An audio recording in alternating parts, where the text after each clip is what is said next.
আসসালামু আলাইকুম। বন্ধন ডেইরির পক্ষ থেকে সকলকে আন্তরিক শুভেচ্ছা।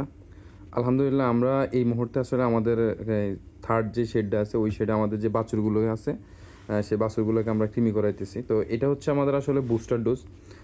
আমরা প্রথমে আসলে কৃমিটা ট্যাবলেটের মাধ্যমে করাইছিলাম এবং এই মুহূর্তে সেটা আমরা বুস্টার ডোজটা ইনজেকশনের মাধ্যমে করাই নিতেছি আরকি।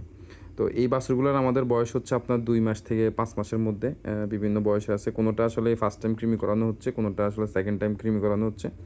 তো আমরা আসলে এই কৃমিটা এইবার বুস্টার ডোজটা আমরা যেহেতু ইনজেকশনের মাধ্যমে করাচ্ছি, তার পাশাপাশি আমরা একই সাথে এই হ্যাপাবিটা যেটা আমরা লিভার টনিক এমনি লিকুইডটা দিয়ে থাকি, এবার লিকুইডটা না দিয়ে আমরা সেটার সাথে আসলে হ্যাপাবিটাটা দিয়ে দিচ্ছি একেবারে ইনজেকশনের মাধ্যমে।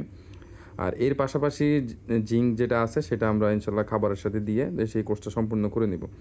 তো আসলে একটা বাছুরের জন্য তার বাড়ন্ত সময়টা যে সময়টা থাকে, যে গ্রোথের যে সময়টা থাকে, সেই সময়ে সঠিকভাবে আসলে কৃমি করানোটা খুবই গুরুত্বপূর্ণ। তো সেটা আপনারা লক্ষ্য রাখবেন বাছুরকে আসলে প্রথম 3 মাসের মধ্যে যাতে এই 2 বার কৃমিটা কমপ্লিট করানো যায়। জন্মের পরে আমরা আসলে প্রথম 15 দিন পরে আসলে স্বাভাবিক একটা কৃমি করাই নিই। এর পরবর্তীতে আসলে 2 মাস অথবা 3 মাসের মধ্যে আরও 2 বার আমরা এটা কৃমি করাই নিই। আর ওই কৃমিটা করানোর কারণে আসলে বাছুরের গ্রোথটা খুবই ভালো থাকে। এর পাশাপাশি যদি সে পর্যাপ্ত পরিমাণ দানাদার এবং দুধ দেওয়া যায় তাহলে তার গ্রোথটা আসলে অনেক ভালো থাকে। বিশেষ করে বকনা বাছুরগুলোর ক্ষেত্রে এটা খুবই কার্যকরী একটা জিনিস।